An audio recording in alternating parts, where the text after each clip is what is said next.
Analyse du 22 octobre. Let's go. Bon, on peut voir qu'on a un marché indécis pour le moment.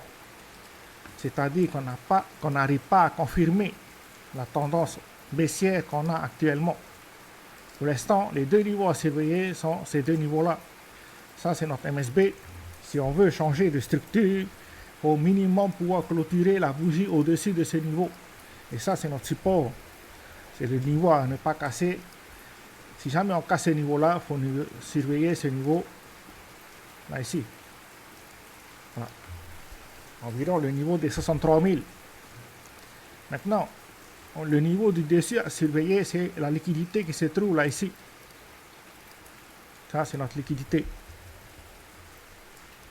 Hein? Ouais, ça veut dire que si on casse ce niveau-là, le niveau des 63 000, il faut surveiller le niveau des 63 000 plutôt. Après, si on casse notre MSB, il faut s'attendre à un pullback, qu'on revienne tester le niveau actuel avant de former notre structure haussière et d'aller chercher la liquidité.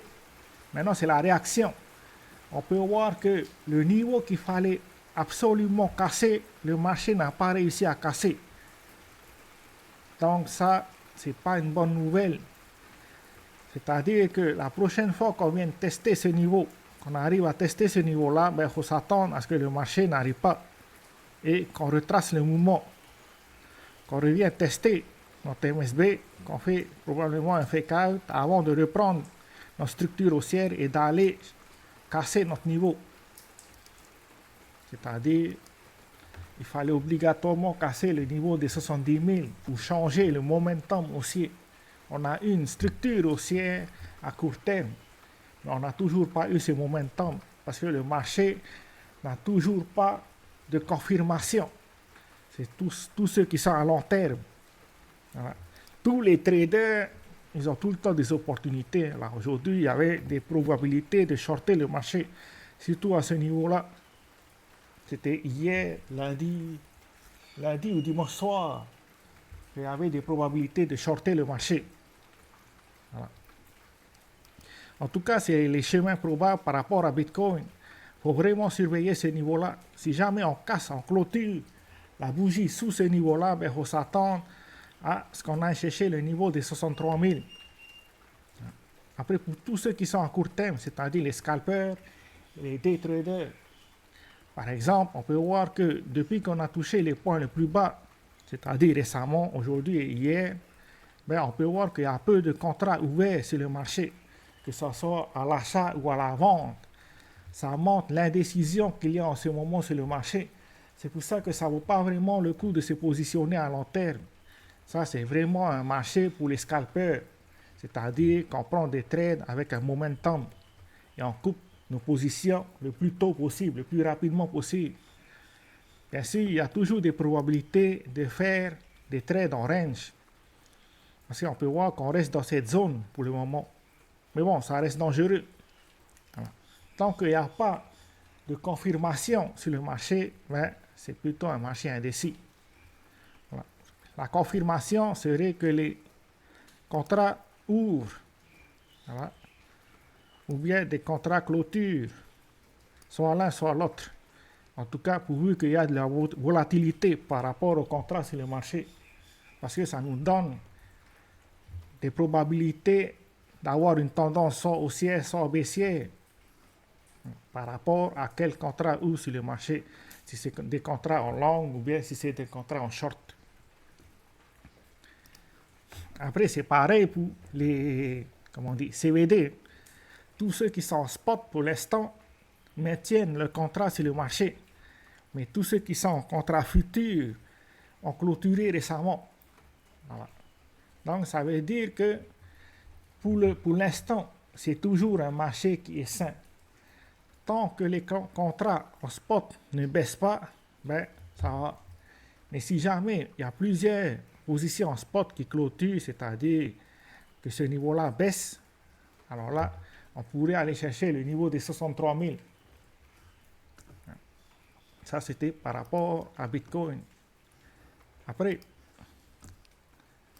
ce qui est intéressant, c'est que le Nasdaq et le SP500 n'arrivent pas à casser la résistance qu'on a en ce moment au niveau des 586.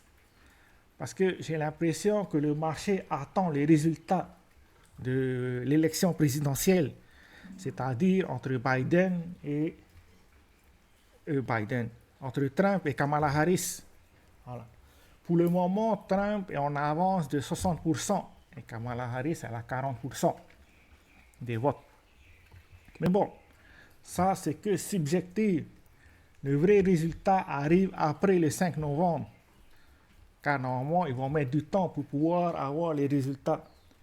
Les votes ont lieu le 5, mais les résultats doivent arriver le 5, 6, 7 ou plus. Tout dépend à quelle rapidité ils arrivent à faire ce travail-là. Mais il faut faire attention. Déjà, vendredi, il faut se rappeler qu'on a la clôture des options. Clôture des contrats d'options par rapport à Bitcoin. Donc, vendredi, c'est le 25. Voilà. Le 25, il y a la clôture des contrats d'options. Si jamais on arrive à casser le niveau des 70 000 avant vendredi, il faut s'attendre à un gamma squeeze et à ce qu'on aille chercher le niveau des 75 000 ou plus. Voilà. C'est pour ça que c'est très important de surveiller le niveau des 70 000 en ce moment. Si jamais on va chercher avant vendredi, alors là, il faut s'attendre à ce qu'on ait une bougie impulsive et à ce qu'on aille casser le niveau des 75 000. Après, la deuxième date à surveiller, c'est celle du 5 novembre, l'élection présidentielle. La troisième date à surveiller, c'est le 7 novembre. C'est-à-dire qu'il y aurait la Fed qui va donner un discours par rapport au taux d'intérêt. Donc, les 3 prochaines semaines, il y aurait de la volatilité sur le marché, que ce soit à la hausse comme à la baisse. C'est pour ça qu'il faut rester concentré. Il y a des probabilités qu'on commence notre higher low dans les jours, les semaines à venir. Et il ne faut surtout pas rater l'occasion. Voilà. Je vais essayer d'aider au maximum, mais je ne peux pas taper le bouton à votre place. Voilà. C'est tout ce qu'on a pour aujourd'hui. Ciao, ciao.